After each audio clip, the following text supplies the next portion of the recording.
Dalam nama Tuhan Yesus, mari kita bersama-sama yang mau terima firman kita katakan amin. Silakan duduk saudara-saudara sekalian.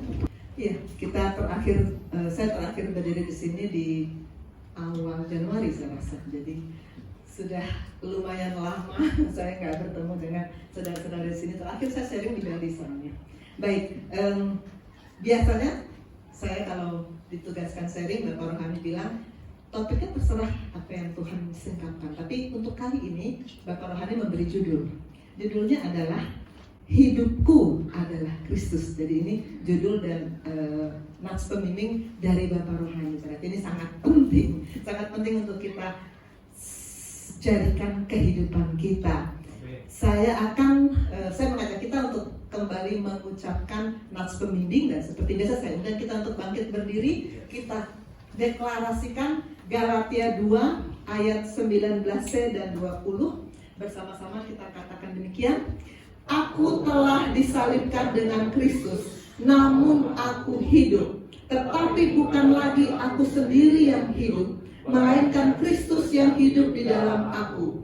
Dan hidupku yang kuhidupi sekarang dalam daging adalah hidup oleh iman dalam Anak Allah yang telah mengasihi aku dan menyerahkan dirinya untuk aku. Puji Tuhan. Amin. Silakan duduk saudara-saudara. Saya akan mulai dengan frase yang pertama dari ayat ini. Aku telah disalibkan dengan Kristus. Ini kita sama-sama mengucapkan aku telah disalibkan dengan Kristus. Ini surat Paulus kepada jemaat di Galatia. Tapi ini menjadi perintah buat kita bahwa kita juga harus disalibkan dengan Kristus. Apa yang ada dalam pikiran kita kalau kita membayangkan penyaliban? 2 minggu lagi kita akan memperingati Jumat Agung. Tuhan Yesus mati, disalib untuk kita. Apa yang kita bayangkan kalau ada penyaliban? Aku telah disalibkan. Apa yang kita bayangkan? Mati. Orang disalibkan mati. Kristus juga 2000 tahun yang lalu mati. Tapi kok masih hidup kita gitu ya? Nyatanya kita masih hidup. Apa yang mati? Apa yang mati? Beberapa hari yang lalu saya pulang kerja. Saya ada janji untuk pelayanan dengan seorang koas UKI. Sebetulnya hari ini mau datang Melia, tapi tiba-tiba konsulennya nelpon kasih tugas. Ya sudahlah, kalau masih di bawah otoritas konsulen lain tentu saja harus nurut. Saya janji mau pelayanan pribadi, janji ketemu di Zoom jam 8, tapi saya baru pulang jam 9 kurang. Jadi akhirnya saya bilang, ya sudah jam 9. Apa yang saya rasakan waktu baru sampai rumah? Jam 9 kurang, berangkat dari pagi, dari jam 5:30 saya meninggalkan rumah, kerja seharian, sampai rumah tentu yang saya pikirkan apa? Paling enak saya mandi, istirahat, tidur. Udah capek semalam. Pikiran saya mengatakan, kamu udah capek. Mandi, istirahat, tidur. Tetapi roh yang dalam saya berkata, kamu sudah janji mau pelayanan. Ayo, jangan pikirkan bahwa kamu letih, bahwa kamu mau istirahat, tapi bertemu di Zoom dan sampaikan apa yang Tuhan mau bilang. Firman Tuhan berkata, beritakan Injil baik atau tidak baik waktunya. Firman Tuhan berkata, dan saya harus tunduk taat. Apa yang mati saat itu? Pikiran daging. Pikiran daging saya mengatakan, tidur, istirahat. Tapi saya katakan, saya harus menyampaikan apa yang Tuhan mau saya sampaikan. Pikiran daging mati. Beberapa bulan yang lalu, mungkin saya pernah ceritakan nih. Beberapa bulan yang lalu, mobil saya ditabrak dari samping. Memang yang salah supir saya. Pas U-turn, dia nggak lihat-lihat, dia hajar. Lalu ada Gojek. Dia hajar juga. Maka pintu tempat saya duduk itu banyaknya lumayan banget. Kalau ini terjadi ketika saya belum direposisi oleh Tuhan, lahir baru sih udah, tapi belum direposisi. Kalau ini terjadi saat saya belum masuk di sini, pasti saya sudah sedihnya, marahnya, nangis, marah, pasti. Aduh ya ampun, mobil jadi payah. Tetapi apa yang saya pikirkan saat itu? Firman berkata, bersukacitalah senantiasa. Firman berkata, kasihilah musuhmu. Padahal ini bukan musuh, kan nggak sengaja. Supir saya juga nggak sengaja, ojek juga nggak sengaja. Maka saya katakan, Tuhan, saya mau perasaan saya yang mau marah, mau nangis ini, saya mau perasaan ini mati. Dan saya mau perasaan firman yang berkata, bersukacitalah apapun yang terjadi jadi harus bersukacita. Saya mengucap syukur Tuhan bahwa saya tidak kenapa-napa, karena itu kalau lebih keras lagi benturannya kan saya bisa tenang. Saya tetap bersukacita. Dan ya nanti kalau mau mereparasi mobilnya keluar duit itu kan dari Tuhan. Tuhan akan kasih, saya percaya. Apa yang mati saat itu? Perasaan daging. Perasaan daging yang mau marah, mau nangis, mati. Yang ada perasaan firman, bersukacitalah, kasihilah musuhmu. Ini hobi saya dulu. Dulu saya sangat suka dokter Christian, pasti tahu lah. Ini di zamannya dokter Christian dulu. Saya hobi sekali dansa-dansa, dan karena suami saya kaku seperti batang kayu, selalu miss tempo, maka saya nggak bisa dansa dengan suami saya. Maka saya dansa dengan murid-murid saya yang kebetulan luas. Ini hobi saya dulu. Terus di tahun 2017, tiba-tiba suami saya ngajak saya ngadap Bapak Rohani. Waktu itu saya juga nggak sangka dia akan nanya ini. Mungkin Bapak Yasir masih ingat. Dia bilang gini, waktu itu saya sudah PDP, dan sudah mulai sharing, mungkin 1, 2, 3 kali sharing lah ketika itu. Baru mulai memang, masih PDP ketika itu. Terus suami saya nanya gini ke Bapak Rohani, Bapak, kalau kita sudah PDP dan sudah sharing firman, apakah masih pantas dansa-dansa kayak gitu? Saya kaget, kok tanya begitu, tapi ya itu kan pertanyaan. Dan jawaban Bapak Rohani juga sebetulnya saya agak kaget, karena saya pikir gini, beliau akan bilang, cuma itu kan muridnya sendiri, cuma dansa-dansa kok, kan itu hobi. Tapi enggak, jawabnya apa? Enggak boleh. Jawabnya tidak boleh. Itu tidak memuliakan Tuhan. Ya, dan saya harus terima itu. Saya harus terima, oke. Karena kalau saya lalu, saya ketika itu sedang IPD 17. Di sini ada Swesti IPD 44, jadi tahun 2017 ya. Dan saya sedang bikin proyek video salsa dengan anak-anak IPD 17. Dan saya ketika itu sudah merekam saya dengan seorang murid saya yang memang lentur. Saya butuh yang lentur. dan sudah mau selesai, tapi karena Bapak Rohani bilang nggak boleh, akhirnya saya ganti. Tetap saya ajak suami saya dan saya sederhanakan gerakannya supaya dia bisa ikut. Dan ya, video itu kan cuma video untuk senang-senang aja ya. Sebetulnya kalau kita posting apapun di media massa, motivasi kita apa sih? Kebanyakan dari kita kan ingin supaya orang melihat lalu mengagumi kita, bukan mengagumi Tuhan loh. Wow, hati-hati, saya mulai pikir apa yang saya posting di media massa harus membuat orang mengagumi Tuhan, bukan untuk orang mengagumi kita. Maka apa yang mati saat itu? Keinginan daging, keinginanku, hobiku untuk dansa-dansa, dan mati. Aku tidak pernah lagi, sejak itu tidak pernah lagi berpasangan dengan murid-murid saya atau siapapun untuk hobi saya, nggak pernah lagi. Keinginan daging mati. Aku telah disalibkan dengan Kristus.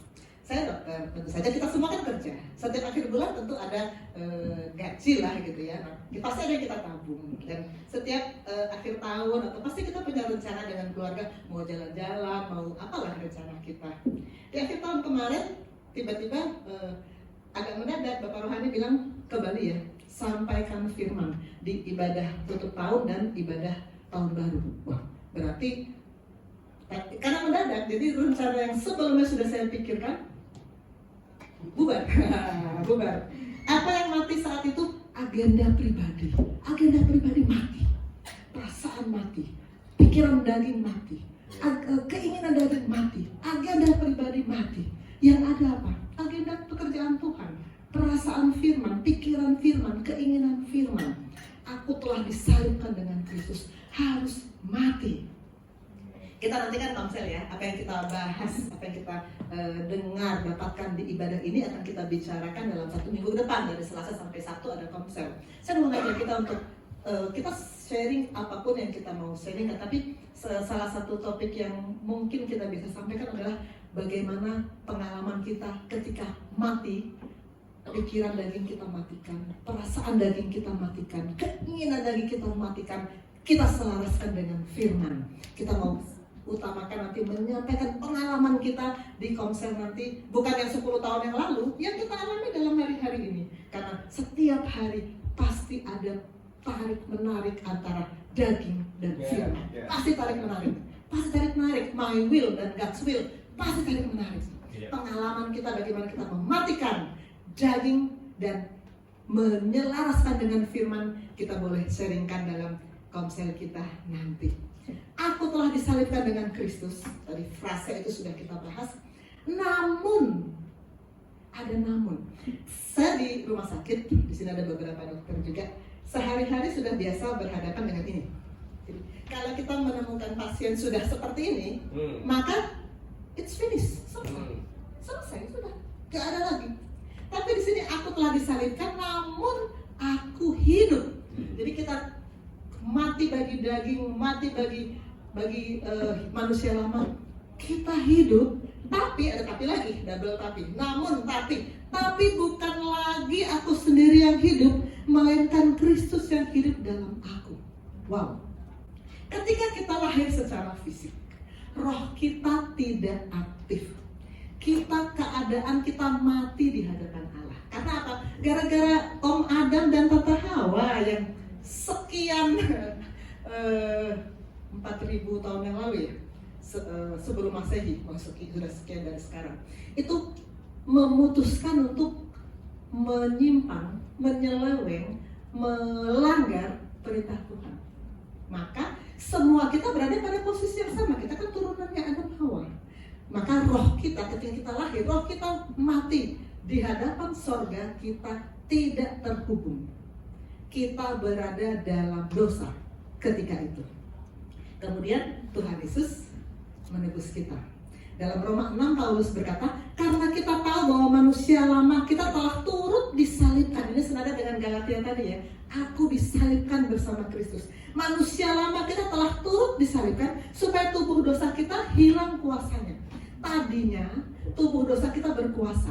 Kita gak bisa melakukan perbuatan dosa. Gak bisa Sebelum kita lahir baru, kita gak bisa melakukan perbuatan dosa.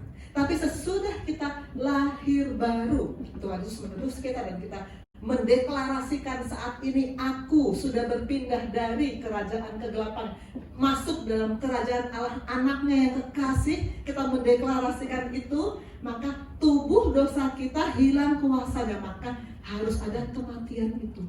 Aku disalibkan bersama Kristus, agar kita jangan menghambakan diri lagi kepada dosa. Artinya kita bisa memilih untuk tidak melakukan dosa.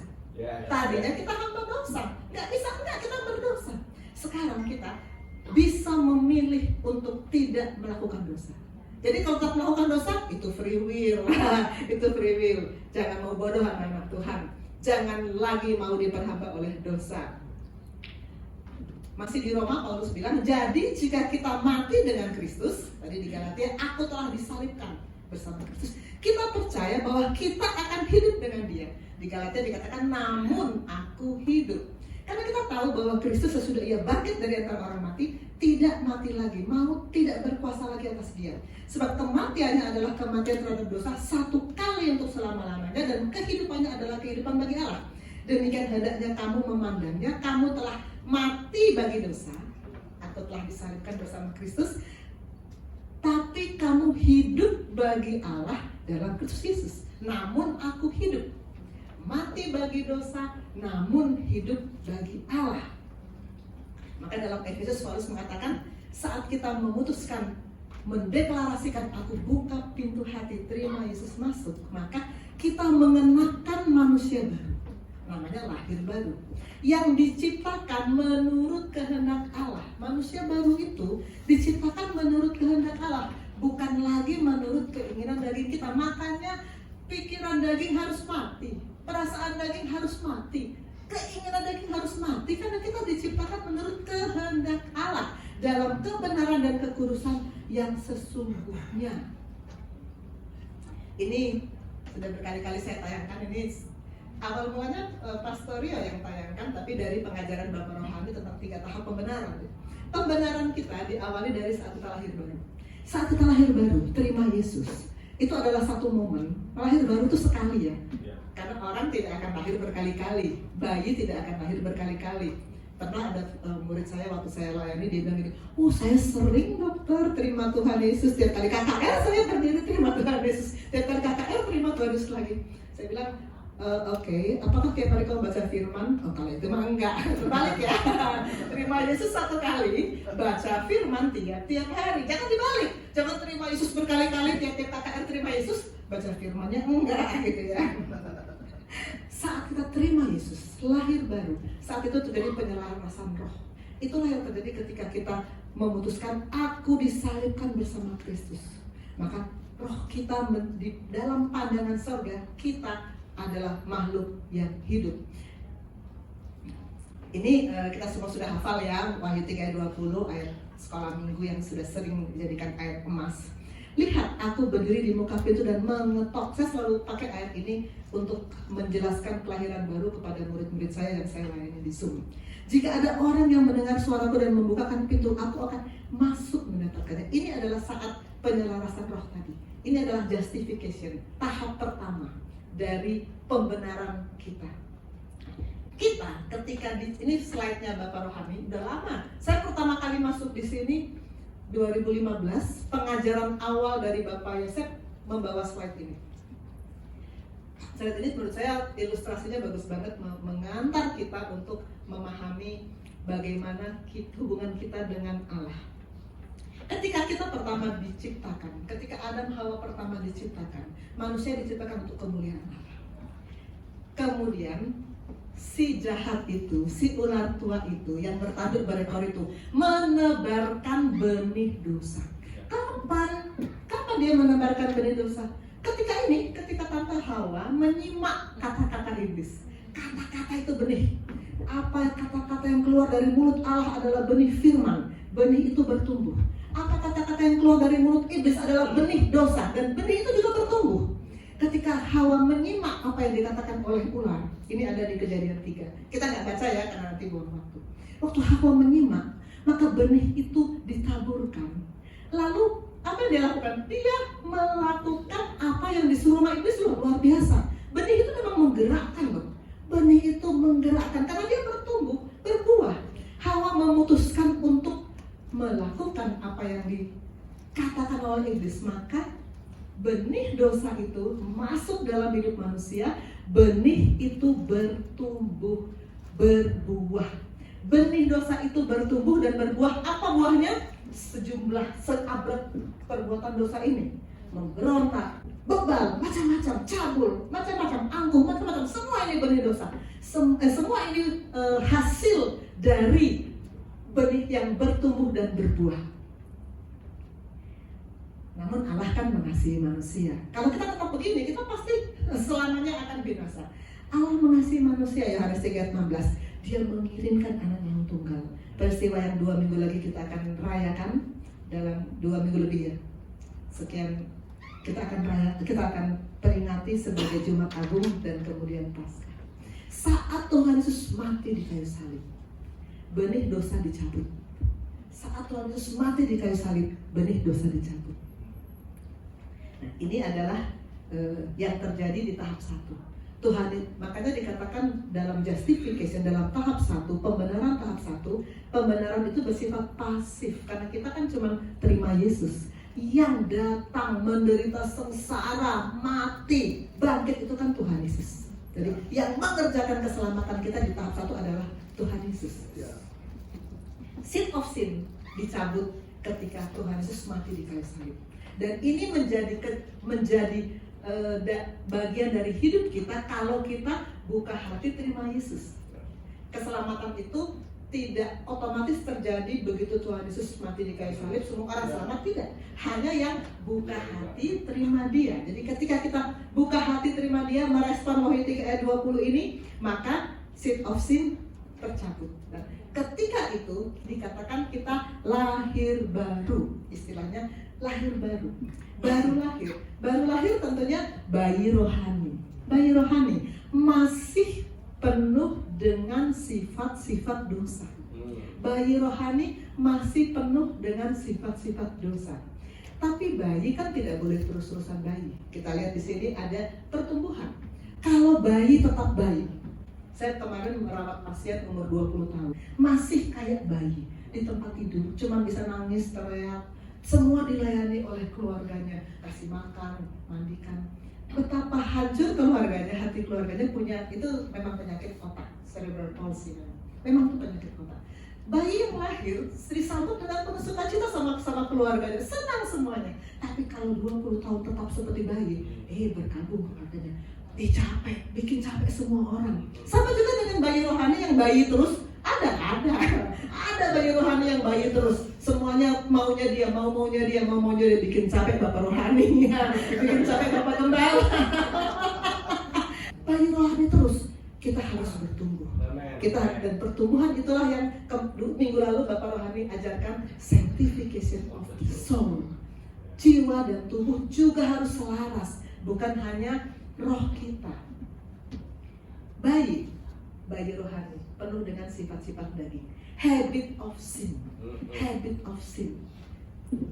Nanti kita akan lihat, lalu habit of sin ini bagaimana caranya? Sifat-sifat daging ini namanya habit of sin.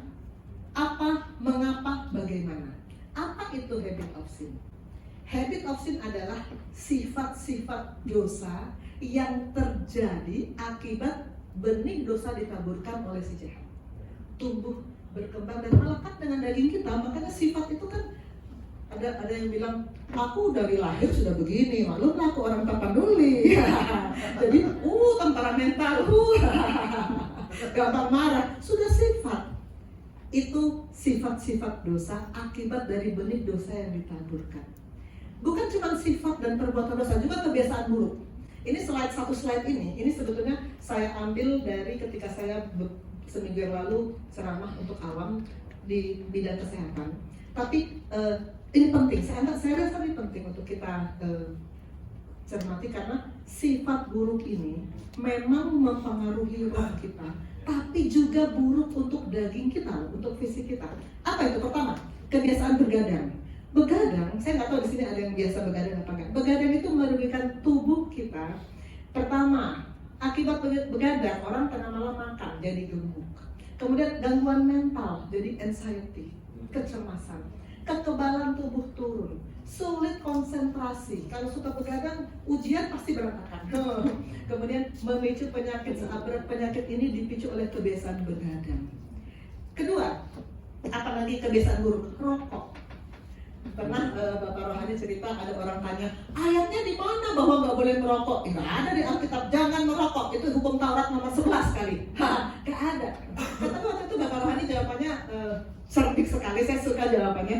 Di Alkitab nggak ada, tapi di pom bensin ada. Beberapa hari yang lalu seorang ibu bawa anaknya kepada saya. Anaknya ini sakit paru-paru. Ibunya bilang, dokter, bilang sama anak saya supaya berhenti merokok. Anak saya merokok. Saya bilang gini, Bu, untuk bilang supaya berhenti merokok sih sebetulnya nggak usah ke dokter. Baca aja di bungkus rokoknya. Di bungkus rokoknya ditulis, merokok dapat menyebabkan kanker, serangan jantung, impotensi. Ada tulisan di bungkus rokoknya, apapun barang rokoknya ada tulisan ini. Jadi nggak perlu tanya dokter sebetulnya. Tinggal sebetulnya soal kemauan. Ini saya ingat, ini dokter Christian waktu saya di Bali, kebetulan sharing saya menyangkut rokok. Selesai itu pas sudah selesai ibadah, dokter kita cerita ke saya, dia juga dulu merokok. Dan dia bilang, sebetulnya berhenti merokok itu, banyak orang bilang gini, saya nggak bisa berhenti merokok. Ada pasien saya bilang, dokter boleh suruh saya apa saja, saya ikut, asal jangan suruh saya berhenti merokok. Wow, ternyata berhenti merokok itu bukan masalah kemauan. Boleh maju, dokter Kristen boleh maju. Boleh maju, boleh cerita sedikit bahwa ini hidup nggak? Hidup, oke. Boleh cerita sedikit bahwa ini kita biar tahu nanti kalau ada kita bertemu dengan orang yang terikat hobi merokok, ternyata merokok itu tidak ada orang yang nggak bisa berhenti merokok. Itu cuma soal kemauan. Boleh cerita. Baik, shalom. Baik, sebelumnya saya perkenalkan diri dulu, saya Christian, saya seorang dokter dan kebetulan saya juga sudah ada di dalam satuan TNI. Jadi saya sebagai dokter militer juga di satuan TNI Bogor. Baik, terkait tadi Dokter Susan juga menyampaikan, bahwa merokok ya dok ya. Saya juga waktu bulan Januari dok, akhir Januari kalau nggak salah, kita ketemunya di Bali, sharing saya tentang rokok. Dulu saya memang perokok, bahkan mungkin di kelas 6 SD saya mulai kenal rokok. Kelas 6 SD baru sempat berhenti juga, lalu setelah itu mulai lagi pada saat saya PTT di Papua Barat, merokok lagi. Lalu itu juga ada beberapa, setelah pulang dari Papua saya juga praktek di rumah sakit di BSD. Di situ saya pernah ketemu dengan pasien bertanya, "Dok, gimana caranya berhenti dari rokok?" Saya bilang, "Saya perokok, saya pernah merokok dan saya berhenti. Jadi tolong dia bilang, "Saya sepertinya sudah kecanduan, Dok." Oke, baik, kalau begitu kita bedakan, Pak, kecanduan dan kebiasaan. Jadi bagi saya rokok itu kebiasaan, narkoba itu kecanduan. Ada bedanya di mana? Yaitu kalau kita kecanduan, misalnya kecanduan narkoba, selalu ada minta dosis, naik dosis. Dari mungkin 0,1 mg, naik jadi 0,2, 0,3, sampai dengan dosis maksimal sampai level dos yang menyebabkan dia overdosis dan meninggal. Kalau rokok, dia tidak pernah minta naik dosis. Saya tanya ke keluarga, ke bapak itu, "Bapak merokok dari kapan?" "Saya dari muda, Dok, merokok." "Lalu apakah bapak setiap merokok itu ada sampai dosis maksimalnya, atau sama saat ini berapa habisnya? Cuma 2 bungkus. Sudah berapa tahun bapak melaksanakan 2 bungkus?" "Sudah berpuluh-puluh tahun." Artinya tidak naik dosis, Pak. Bapak ini adalah kebiasaan. Hal yang paling sulit adalah melepas dari kebiasaan. Bapak kebiasaannya kalau merokok, begitu nanti udah nggak merokok pasti nyari. Tapi ingat, itu bukan kecanduan. Sehingga tolong dibedakan. Dan yang kedua perbedaannya adalah, Pak, begitu Bapak kecanduan, misalnya kecanduan narkoba, begitu Bapak lepas, Bapak akan ada feedback kembali, yaitu adalah sakit. Kalau kita pernah dengar namanya sakit karena butal, itu akibat dari kita kurangi dosis menyebabkan tubuh kita bereaksi menjadi sakit. Tapi perbedaannya dengan kebiasaan merokok, begitu kita stop rokok, kita sembuh atau bahkan kita akan menjadi lebih baik secara fisik. Dari Bapak yang mungkin batuk-batuk, begitu berhenti, Bapak akan menjadi lebih sehat. Begitu Bapak mungkin yang tidak bisa olahraga, begitu berhenti merokok, Bapak akan merasakan badan lebih sehat dan akan mencoba untuk olahraga, dan otomatis tubuh akan menjadi lebih sehat.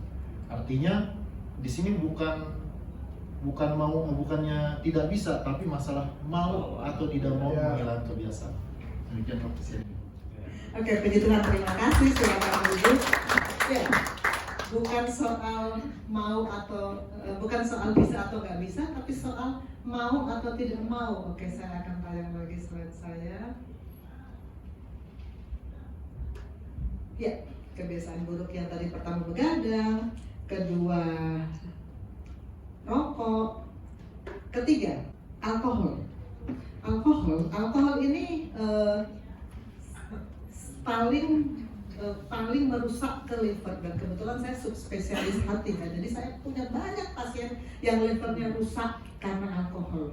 Ciri-cirinya kalau liver sudah rusak itu perut buncit, badan kurus, muntah darah. Pegang perut masing-masing. Itu beda ya. Kalau karena sirosis karena alkohol, badan kurus, perut buncit itu bersih air. Dan ini air saya bisa keluarkan 12 liter, 15 liter keluar dari perut karena sirosis itu. Badan kurus, perut buncit, muntah darah. Itu akibat alkohol tidak bisa menjadi hobi, kebiasaan buruk. Berhenti dengan alkohol. Berikutnya kebiasaan buruk lagi, terlambat makan. Terlambat makan sepertinya nggak bersalah, tapi itu mengganggu kehidupan kita. Bolak-balik sakit mah, dan sakit mah itu mengganggu aktivitas kita, mengganggu pelayanan kita, mengganggu banyak hal. Jadi kita harus ikuti kata dokter, jangan telat makan. Nah, saya tahu Noni senyum-senyum nih. Noni di sebelahnya. Kebiasaan berikutnya, kebiasaan buruk gigi jari. Gigi jari sepertinya kegiatan yang ya gitu aja, tapi ini akan memasukkan berbagai macam bakteri dan segala penyakit infeksi bisa datang.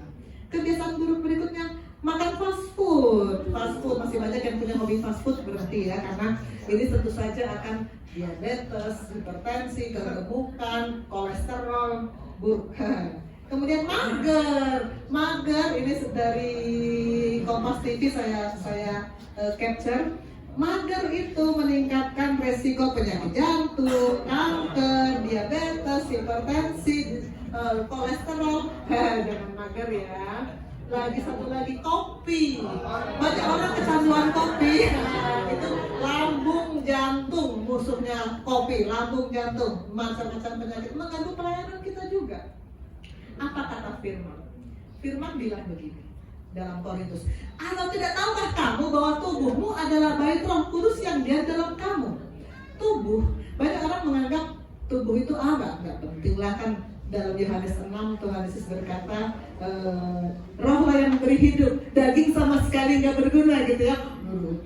Urusan tubuh nggak penting lah bagi surga. Selama kita masih hidup, tubuh itu penting. Karena firman berkata, tubuhmu adalah bait Roh Kudus. Roh Kudus yang kamu peroleh dari Allah.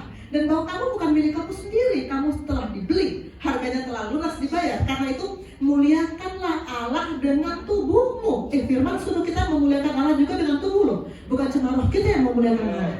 Firman bilang tubuhmu juga harus kamu pakai untuk memuliakan Allah. Maka mari kita berhenti dengan semua kebiasaan buruk yang bisa membuat tubuh kita tidak sehat. Karena kita nanti tidak bisa memuliakan Allah dengan tubuh kita. Amin.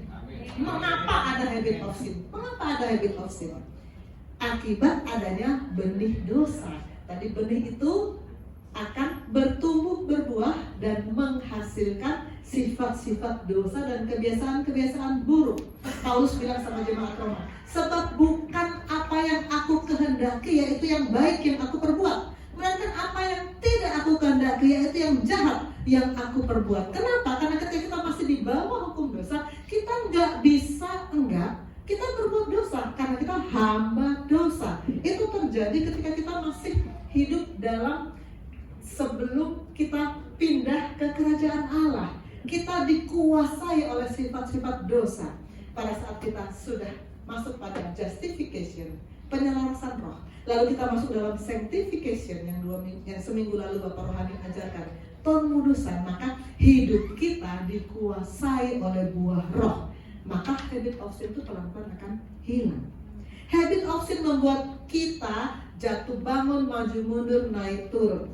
Beberapa tahun yang lalu pernah ada murid saya bersaksi, waktu itu kita masih di Maharaja ya Sarah. Dia berkata gini, Bapak Ibu kan tahu hidup kita ini seperti roda, kadang di atas, kadang di bawah. Begitu murid saya turun, Bapak Rani langsung koreksi. Kalau kita terus terhubung dengan Tuhan, kita nggak kadang atas, kadang bawah.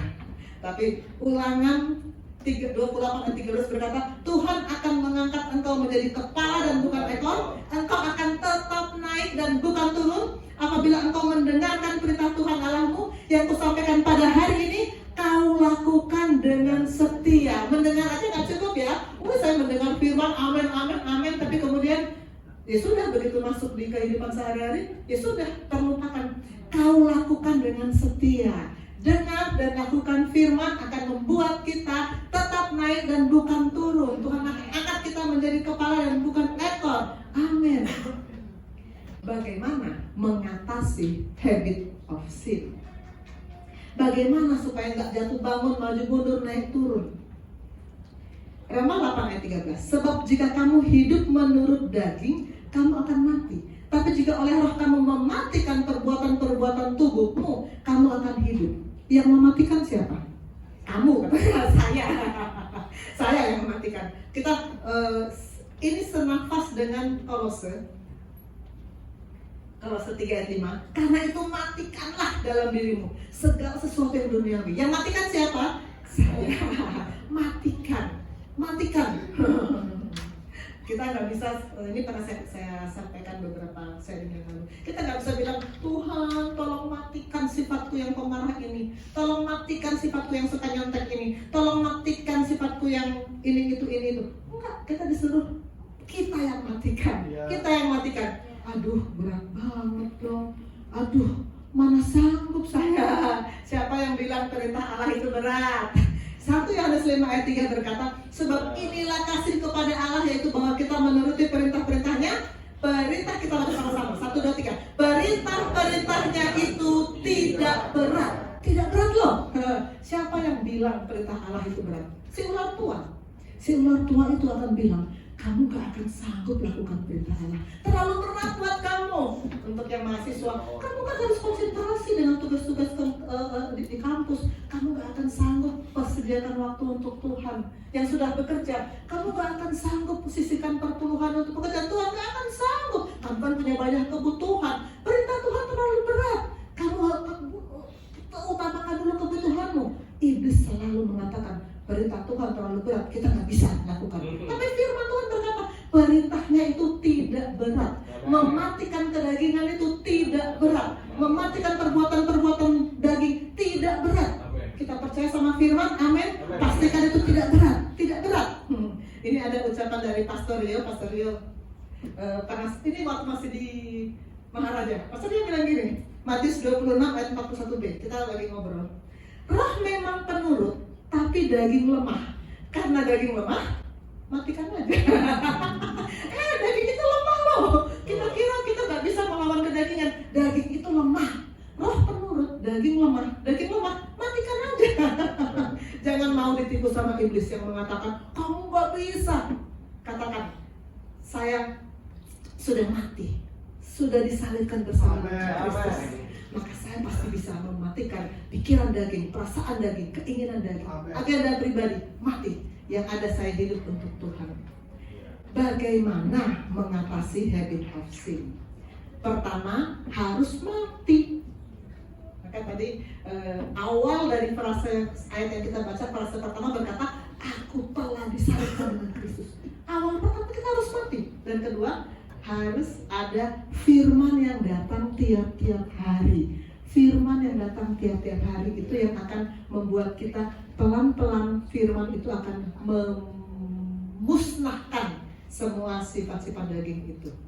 Ini adalah sifat-sifat daging yang tetap masih ada ketika benih dosa dicabut. Lalu Tuhan Yesus menaburkan benih kebenaran. Benih kebenaran. Dan benih kebenaran inilah yang mencabut satu demi satu sifat-sifat daging.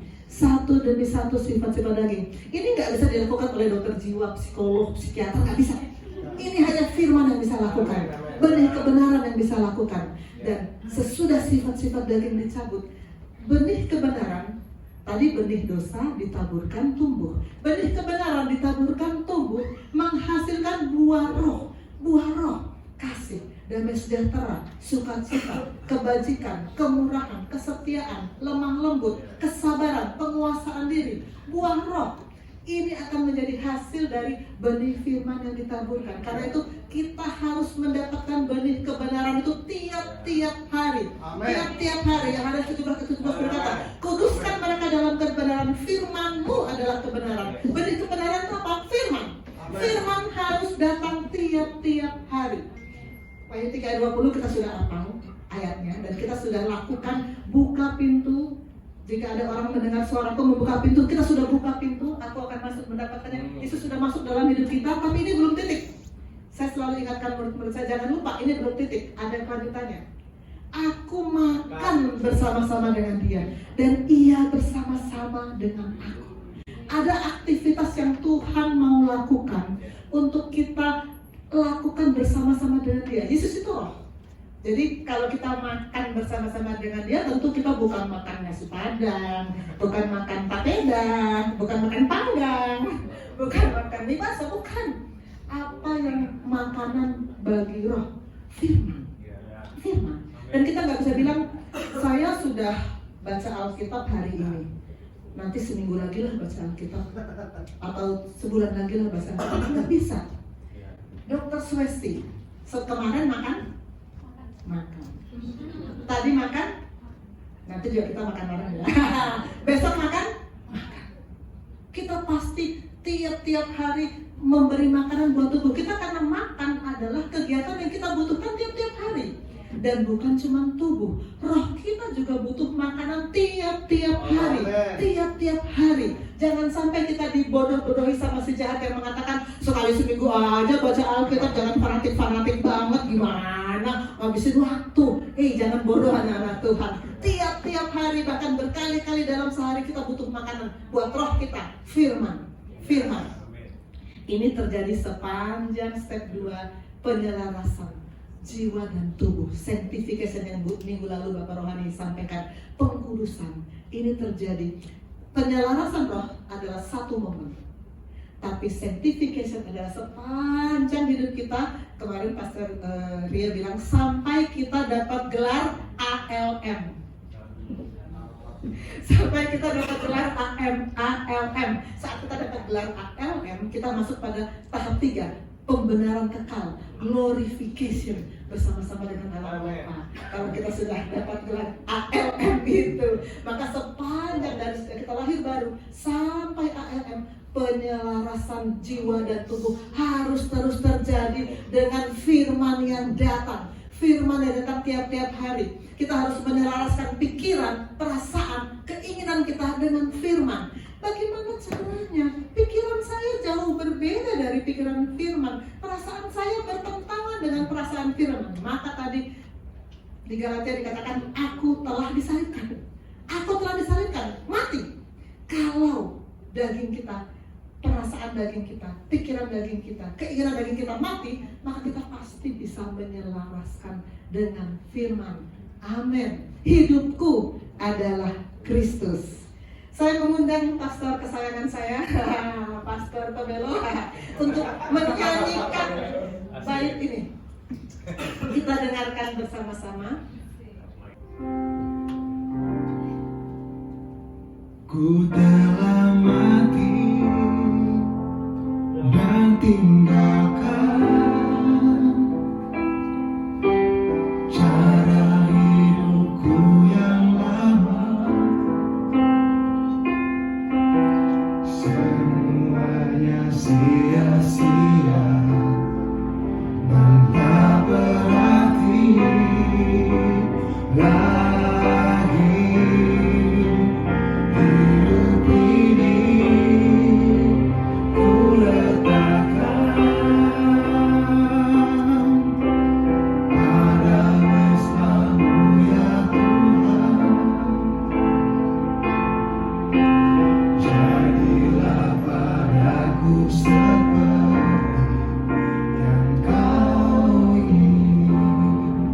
Saudara, syairnya ini yang buat bukan kita kan, yang buat penulisnya. Tapi saya mau mengajak kita, kalau kita sepakat dengan syair ini, kalau kita katakan pada diri kita, aku telah mati, pikiran dagingku mati, perasaan dagingku mati, keinginan dagingku mati, maka saya mengajak kita untuk menyanyikan lagu ini. Saya mengajak kita untuk siapa yang mau sepakat dengan kata-kata ini, mari berdiri. Mari berdiri bersama saya dan Pastor Feni. Kita katakan ini kepada surga. Kita katakan ini kepada Tuhan. Kita katakan ku telah mati. Kita katakan bukan dengan, karena Tuhan sudah menebus kita bukan dengan barang fana, tapi dengan hidupnya sendiri. Kita mau sambut apa yang Tuhan sudah lakukan bagi kita. Mari kita menyanyikan seperti yang Kau ingini. Bukan dengan barang fana Kau membayar dosaku, dengan darah yang mahal, tiada noda dan jerat. Bukan dengan emas perak Kau menebus diriku. Kita ditebus bukan dengan emas perak, bukan dengan barang fana, tapi oleh Yesus, oleh kasih-Nya, oleh pengorbanannya. Katakan dengan hati, katakan dengan hati,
padaku seperti yang kau ingini.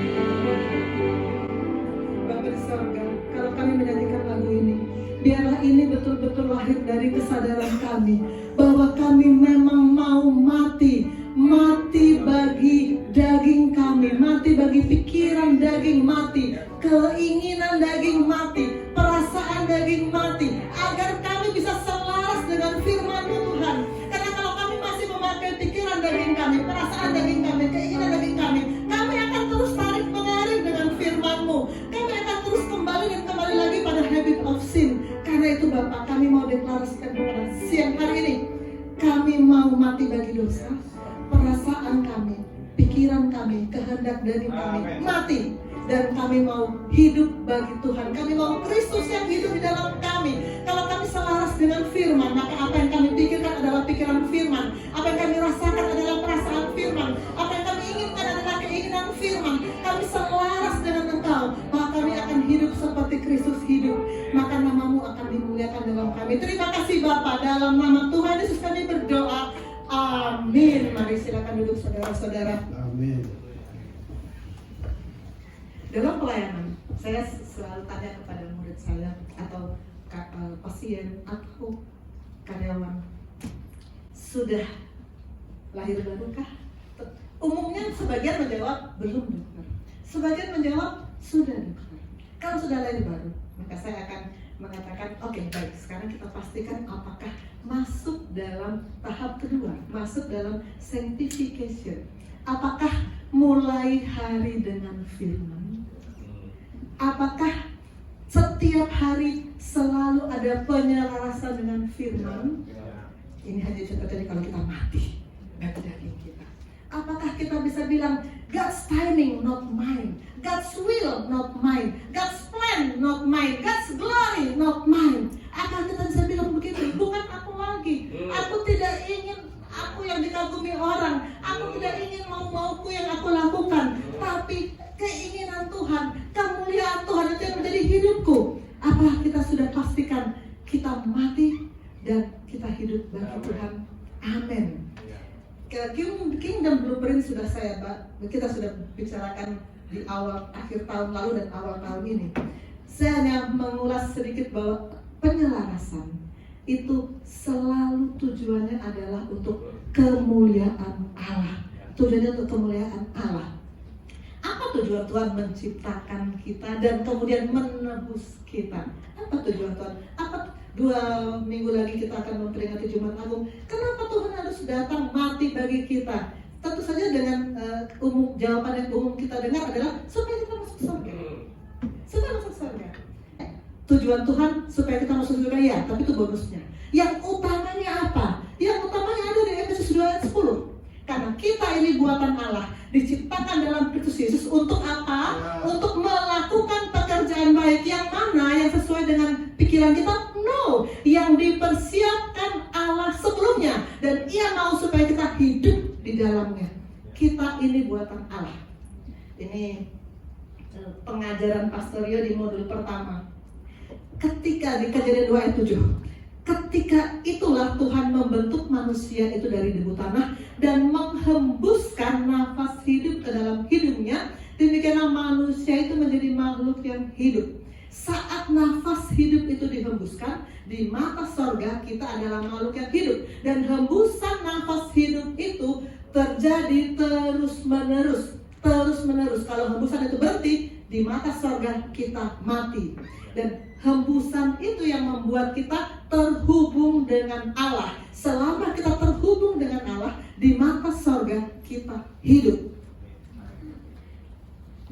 Kita ciptaan Allah, tapi kemudian manusia jatuh dalam dosa kan, maka kita diciptakan ulang dalam Kristus Yesus. Maka terjadi yang tadi kita lihat, Tuhan Yesus datang menebus kita sehingga kita bisa kembali masuk dalam rencana Allah, diciptakan ulang dalam Kristus Yesus. Ketika kita membuka pintu hati menerima Dia sebagai Tuhan dan Juru Selamat, kita mengenakan manusia baru. Dalam Kolose 3 ayat 10 dikatakan manusia baru itu harus terus menerus diperbaharui. Terus menerus. Itulah proses sanctification yang panjang itu. Sejak kita lahir baru sampai kita ALM. Tiap-tiap hari kita masuk dalam sanctification yang akan membuat kita bertumbuh dari bayi rohani, mulai menjadi kanak-kanak rohani, remaja rohani, dewasa rohani. Harus ada pertumbuhan dalam roh kita. Diciptakan untuk apa? Untuk melakukan pekerjaan baik. Oh, ini yang aku kerjakan sudah baik. Saya sebagai dokter melayani pasien udah baik. No, bukan itu. Bukan pekerjaan baik dalam kacamata kita, tapi pekerjaan baik yang dipersiapkan Allah sebelumnya. Pastikan kita sudah tanya Tuhan. Tuhan sudah menyiapkan saya untuk melakukan apa? Tuhan mau saya lakukan apa? Karena Tuhan sudah persiapkan. Oh, persiapan itu nggak main-main loh. Beberapa kapan ya Swesti dengan teman-teman nginap di rumah? 2 tahun lalu ya. Ketika tahun baru 2 tahun lalu, Swesti dan teman-temannya serombongan nginap di rumah saya sesudah pulang dari acara tahun baru di Mission House. Karena saya tahu mereka mau datang, saya persiapkan ini kamarnya, ini makan pagi, ini makan siang, saya persiapkan. Kalau tiba-tiba Swesti bilang, dokter nggak jadi, pasti saya kecewa. Udah disiapkan masa nggak jadi gitu ya. Udah persiapan, sudah kita siapkan nggak jadi. Tuhan sudah persiapkan apa yang Tuhan mau kita lakukan. Tuhan sudah persiapkan. Kalau kita tidak lakukan, Tuhan kecewa. Dia kecewa. Kita kan pengen hidup berkenan menyenangkan Dia. Ternyata kita nggak melakukan apa yang Dia sudah persiapkan. Tanya Tuhan, bagaimana dokter supaya tahu? Menurut saya sering bertanya, supaya saya tahu rencana Tuhan bagaimana? Baca firman dari Kejadian sampai Wahyu. Yang sering terjadi kan kalau murid-murid saya, dokter sesudah mulai, Kejadian sesudah baca tamat, keluar sesudah baca tamat. Begitu masuk imamat, saya masuk koas. Saya sudah mengalami kalau masuk koas, kayak apa sibuknya, bubar jalan, berhenti sudah agenda baca Alkitab karena kesibukan. Tuhan sudah persiapkan. Tuhan mau, frasa terakhir, Ia mau supaya kita hidup di dalamnya. Itu kemauan Tuhan. Kita hidup dalam rencana Tuhan yang Tuhan sudah persiapkan. 1 Yohanes 2 ayat 6 ini ayat yang sekian tahun yang lalu terus menerus menjadi ayat yang kita perkatakan terus, kita renungkan terus. Barang siapa mengatakan bahwa ia ada di dalam Dia, ia wajib hidup sama seperti Kristus telah hidup. Ini nggak ada matinya nih ayat pokoknya, selalu menjadi inspirasi utama bagi kita. Seperti apa hidup yang Tuhan mau? Wajib hidup sebagaimana Kristus telah hidup. Amin. Alignment aja dan penyelarasan berakhir, tujuan utamanya kemuliaan Allah. Roma 11 ayat 36. Sebab segala sesuatu adalah dari Dia, oleh Dia dan kepada Dia. Bagi Dialah kemuliaan sampai selama-lamanya. Amin. Kita masuk dalam kesimpulan pertama. Kita harus mati bagi diri sendiri. Harus.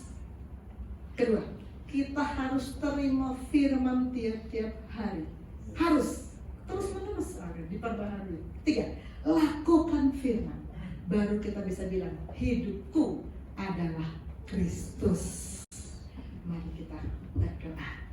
Bapa di surga, firman-Mu sudah datang. Kami sudah mendengarkan kebenaran-Mu. Kami percaya firman tidak akan kembali dengan sia-sia. Kami